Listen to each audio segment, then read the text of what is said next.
Hello, my dear student. How are you? I hope that you are all fine. I am also fine. Today we continue a scheduled class. It's very important class for learners for any class. So you enjoy the class to visit Sokri Basfali School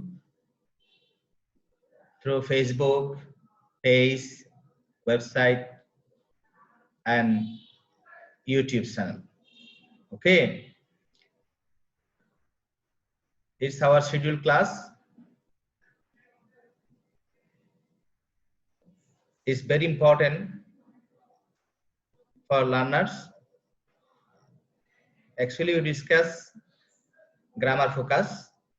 Already we have taken 5 classes in previous days. Now we maintain classes 6, grammar focus 6. So you enjoy the class. Let us start our class, my dear student. আজকে আমরা যে বিষয়টা আলোচনা করছি প্রিয় শিক্ষার্থীরা, অত্যন্ত গুরুত্বপূর্ণ একটা বিষয়। তোমরা জানো যে আমরা দুইটা কাজের মধ্যে একটা কাজ আগে হয়, এটার পর আরেকটা কাজ শুরু হয়। এটা একটি কাজ চলমান থাকা অবস্থায় যদি একটা কাজ আর একটা কাজ ঘটে, তখন আমরা সেখানে হোয়াইল যুক্ত করি। একটা কাজ যখন চলমান থাকে আর একটা কাজ যখন ইন দ্য মিন টাইম ঘটে, তখন আমরা হোয়াইল যুক্ত করি। তাহলে এখানে দুইটা কাজ, একটা আগে হয় আর একটা ওটা চলমান, ওটা ঘটার সময় কাজটা আরেকটা ঘটে। এ ধরনের বাক্যের মধ্যে আমরা হোয়াইল যুক্ত করি। হ্যাঁ, সেক্ষেত্রে আমরা হোয়াইলটা কিভাবে যুক্ত করব? আমরা চাইলে হোয়াইলটা দুইটা কাজের, দুইটা বাক্যের মাঝখানে যুক্ত করব। আবার চাইলে হোয়াইলটা বাক্যের শুরুতেই দিতে পারবো। তাহলে আমরা দেখি গঠনটা একটু দেখি। আমরা যদি হোয়াইলটা যদি বা দুইটা বাক্যের মাঝখানে দিই, তাহলে হোয়াইলের আগে হবে দ্বিতীয় কাজটা, পরে হবে প্রথম কাজটা। কাজ বলতে আমরা যেটা বলতে চাচ্ছি, একটা বাক্য, বাক্য অবশ্যই বাক্যের মধ্যে অবশ্যই ক্রিয়া থাকতে হবে, তাই না? There is no sentence if you don't use a verb. যদি তুমি একটা ভার্ব ব্যবহার না করো, তাহলে সেখানে কোনো বাক্য গঠন করতে পারবে না। Okay, to make a sentence you have to use minimum a single verb. Without using verb you can't make a sentence. Verb ব্যবহার না করে তুমি বাক্য গঠন করতে পারো না। তাহলে আমরা দ্বিতীয় কাজ বলতে চাচ্ছি, প্রথম কাজ চলমান কাজ বলতে চাচ্ছি যে দুইটা কাজ, দুইটা বাক্য, যে বাক্যের মধ্যে প্রথম যে বাক্যটা, অর্থাৎ যে বাক্যটার মধ্যে কাজ চলমান কাজটা, প্রথম একটা ক্রিয়া থাকবে, পরে একটা ক্রিয়া থাকবে, দুইটা ক্রিয়া থাকবে। তাহলে প্রথম বাক্যের ক্রিয়াটা দ্বিতীয় বাক্যের ক্রিয়া, এটা মিলে আমরা বোঝা যাচ্ছে যে কি দ্বিতীয় কাজ এবং প্রথম চলমান কাজ। তাহলে প্রথম চলমান কাজটার আগেই হোয়াইলটা বসবে। এবার তুমি প্রথম চলমান কাজটা যদি from the beginning of a sentence বাক্যের আগে বসাও, শুরুতে বসাও, তাহলে হোয়াইলটা আগে চলে আসবে।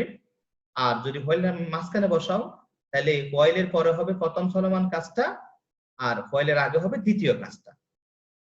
হোয়াইল যদি আগে বসাও, তাহলে প্রথম চলমান কাজটা হবে, এখানে একটা কাজ করতে, সেটা কি, তোমাকে একটা কমা ব্যবহার করতে হবে। এটাই হচ্ছে মূলত তোমার একটু নিজের বুদ্ধিকে কাজে লাগিয়ে বা বাক্যটা সঠিকভাবে তৈরি করা। তাহলে কমাটা কোথায় ব্যবহার করব আমরা? যদি হোয়াইলটা যদি বাক্যের শুরুতে ব্যবহার করি, তাহলে শুরুতে ব্যবহার করলে হোয়াইল প্লাস প্রথম চলমান কাজ কমা দ্বিতীয় কাজ। চলো আমরা দুটো एग्जांपल দেখি। It happened while I was in class 6. এটা ঘটেছিল যখন আমি ক্লাস 6 এ ছিলাম। তাহলে এখানে প্রথম বাক্য হোয়াইলের আগে এবং পরে দুইটা বাক্য, দুইটার মধ্যে দুইটা ক্রিয়া আছে, হ্যাপেন ঘটেছিল, ওয়াজ ছিল। তাহলে I was in class 6, আমি ক্লাস 6 এ ছিলাম যখন, তখন এটা ঘটেছিল।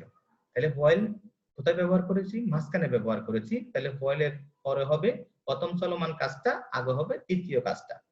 হোয়াইল যখন একদম বাক্যের শুরুতে ব্যবহার করব, হোয়াইলের পরে হবে প্রথম চলমান কাজটা, একটা কমা হবে, দ্বিতীয় কাজটা হবে।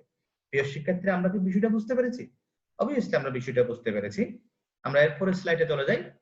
হোয়াইলের পরপরই ভার্ব ব্যবহৃত হলে ভার্বের সাথে আইন যুক্ত। আমরা আরেকটা জিনিস দেখেছি, হোয়াইলের পরে যদি সাবজেক্ট না থাকে, শুধুমাত্র যে একটা ভাব থাকে, সেই ভাবটার সাথে আমাকে অবশ্যই আইএনজি যোগ করতে হবে। প্রিয় শিক্ষার্থীরা, এই নিয়মটা বিশেষ করে রাইট ফর্ম অফ ভার্বস এর ক্ষেত্রে বেশি গুরুত্বপূর্ণ হয় ভার্বের সঠিক ব্যবহার করতে। অর্থাৎ হোয়াইলটার পরে যদি কোনো ভার্ব উইদিন ব্র্যাকেটের মধ্যে দেওয়া থাকে, তখন আমাকে কি করতে হবে, সেই উইদিন ব্র্যাকেটটা তুলে সেখানে ভার্বের সাথে আইএনজি যোগ করতে হবে। অবভিয়াসলি অত্যন্ত গুরুত্বপূর্ণ একটা নিয়ম সঠিকভাবে বাক্য লেখা। He came to me while visiting Dhaka. তিনি যখন ঢাকাতে বেড়াতে এসেছিল তখন আমার কাছে এসেছিল।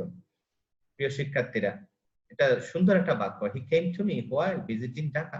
ওকে, কিন্তু হোয়াইল এর পর সাবজেক্ট থাকলে তার স্ট্রাকচারটা হবে while subject plus auxiliary verb. Auxiliary verb বলতে আমরা এম, ইজ আর, ওয়াজ এর এগুলাকে বুঝি, হ্যাঁ, টু বি ভার্ব গুলা বুঝি। তারপরে কি হবে, এরপরে ভার্বের সাথে আইএনজি করতে হবে, তারপরে একটা কমা হবে, এরপরে দ্বিতীয় বাক্যটা হবে। প্রিয় শিক্ষার্থীরা, আমরা যদি শুরুতেই হোয়াইলটা দিই, যদি সাবজেক্ট থাকে সেখানে সাবজেক্ট বসবে হোয়াইলের পরে, তারপরে ভার্ব বসবে অক্সিলারি ভার্ব, তারপরে মূল ভার্বের সাথে আইএনজি। আমরা তো জানি যে টু বি ভার্বের পরে মূল ভার্ব আইএনজি হয় কন্টিনিউয়াস বোঝাতে। হোয়াইল আই ওয়াজ রিডিং, যখন আমি ঘুমোচ্ছিলাম, হি কেম টু মি, তিনি আমার কাছে এসেছিল। তাহলে এখানে ঘুমানো কাজটা কিন্তু আসার আগেই, আসার কাজটা চলতেছে, ঘুমটা চলতেছে, ওই সময় উনি আসছিলেন। কথাটা বুঝতে পেরেছো? তাহলে আমরা হোয়াইলটা বলছিলাম একটি কাজ চলমান থাকা অবস্থায় যদি আরেকটা কাজ ঘটে, তখনই আমরা হোয়াইলটা ব্যবহার করি। হোয়াইলটা বাক্যের শুরুতে ব্যবহার করতে পারবো, আবার মাঝখানে ব্যবহার করতে পারবো। আগে ব্যবহার করলে বিশেষ করে বাক্যটার একটা চলমান কাজের পরেই একটা কমা হবে। কেমন? আমরা কি বিষয়টা বুঝতে পেরেছি প্রিয় শিক্ষার্থীরা? এই যে হোয়াইল, এটা আমরা কানেক্টর হিসেবে, লিঙ্কিং ওয়ার্ড হিসেবে ব্যবহার হয়, তারপরে তোমার কমপ্লেক্স সেন্টেন্সের মধ্যে এই হোয়াইলটা ব্যবহার হয়, তারপরে রাইট ফর্ম অফ ভার্বস এর ক্ষেত্রে হোয়াইলের ব্যবহারটা হয়। এই কয়েকটা ক্ষেত্রে আমরা হোয়াইলটা বিশেষ করে ব্যবহার করি। তাহলে আমরা যদি এই এতটুকু যদি আমরা ক্লিয়ার করতে পারি, এতটুকু যদি বুঝতে পারি, তাহলে আমরা হোয়াইলটা অবশ্যই আমরা সঠিকভাবে বসাতে পারবো, আমরা ভার্বের সঠিক রূপটা প্রয়োগ করতে পারবো হোয়াইল যুক্ত ভার্বের। তারপরে তোমার হোয়াইলের যদি বাক্যের আগে ব্যবহার করি, তাহলে এটা কানেক্টর হিসেবে, লিঙ্কার হিসেবে তোমার এটা সঠিকভাবে আমরা ব্যবহার করতে পারবো, কনজাংশনটা সঠিকভাবে ব্যবহার করতে পারবো। প্রিয় শিক্ষার্থীরা, আশা করি তোমরা বুঝতে পেরেছো। Let me finish here. Thanks to all.